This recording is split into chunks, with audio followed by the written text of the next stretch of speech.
Greetings, Clausewitz here. So I already talked about tactics and strategy, and you maybe heard the word operation in connection with those words at some point. But you certainly heard it at some point because we have famous operations like Operation Desert Storm, for example. And the thing is, somebody asked me actually on my strategy video it was what I think about the term operation, or if I will talk about this, and I was thinking about making a video about operations while I was making strategy and tactics, but it's not so important. It's not such a general concept like strategy and tactic. And actually the reason why I made those videos is, like I said, it's more of a general concept, especially if we look back in history.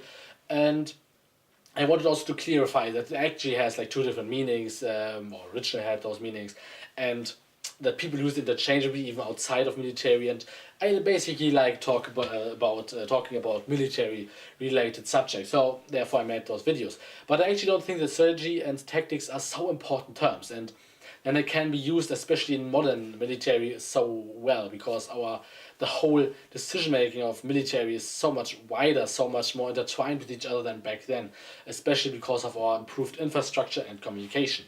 So it doesn't even see a big usage for it to, when we look in the past, to really say, oh, this is an operation, there was a battle, or this was a tactical concern, this is an operation concern, this is a strategy concern. So this is hard to distinguish here.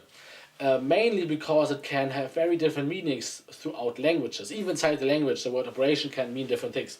So if you just look at the military part, for example, in German, it means all the forces of one side, when all the forces act in a specific area in a specific time frame towards the same goal.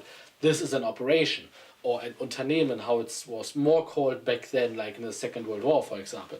And so there it is really more when you look at maybe you want to achieve now it's a question what you want to achieve, because you can also say it's a war goal and all the battles are working towards the goal, conquering a land, it's already an operation. So this is what I mean, it's hard to distinguish.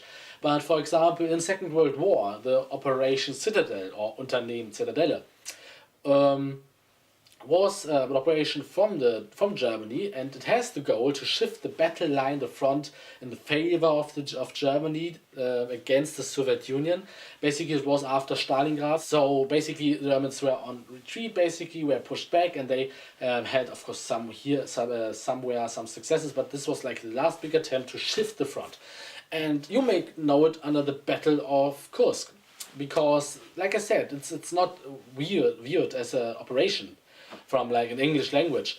It was basically a very big battle, but you can now ask yourself, when does one battle starts and does one end? So basically it had multiple engagements, multiple battles around Kursk towards the same goal, but also had, of course, plans after this fighting.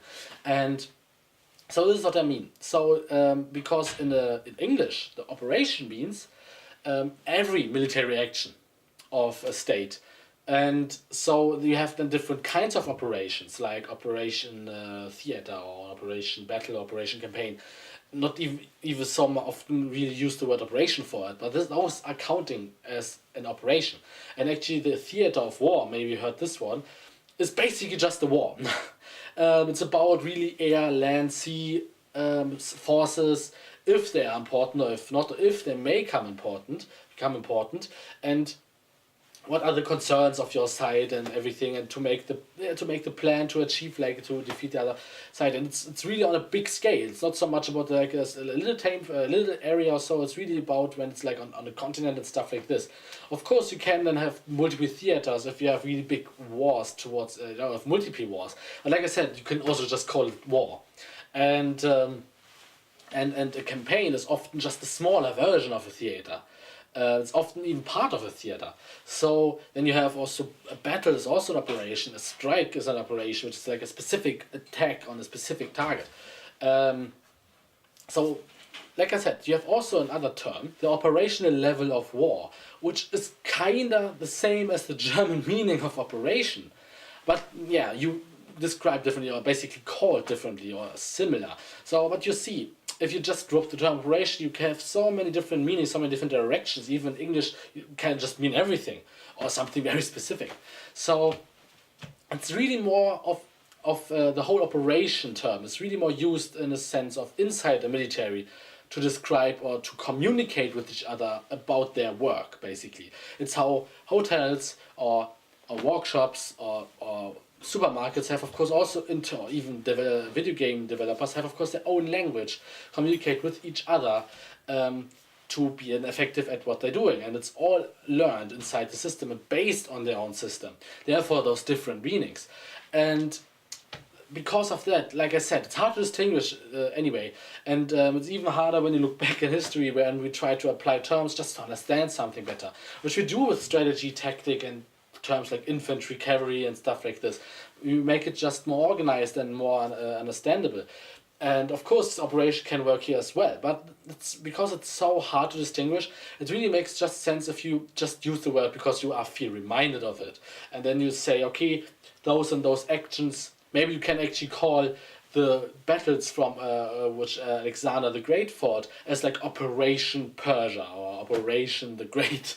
That basically, of course, he had the goal of like conquering the Persian Empire and stuff like this, and therefore he had those battles where you had to be concerned for this. But like I said, you can also just call it his war, his conquest of Persia. So, especially because we know the outcome, it's much easier to just call it one big battle or one war, and maybe if we have like different time periods where certain battles happen, but all because of the same thing. Maybe in the 100 Years' War, the term operation is much more easier to use because we have different phases. But this is the next thing. We often just call it like phase 1 or phase 2, or give it a date, like the time frame itself. So you can just maybe use the date and operation together, like operation this and this year towards this and this year. But yeah, then it's just completely arbitrary, and nobody really gets what you mean except if you explain it. And my strategy and tactic often follows like a broader concept. Like tactics are about the battle, about the fighting man, while strategy is about the big decisions you have to make, including battles, including supply and stuff like this, and including diplomacy. So yeah, you could also at the end call it politics. So this is what I mean. This is why I stayed away from it for so long. But yeah, so you know my opinion and have some definitions and some meaning for this word. I hope you enjoyed this video, and if so, give it a like, and please subscribe to my channel if you're not already did. I talk about military stuff in here, so hopefully see you soon.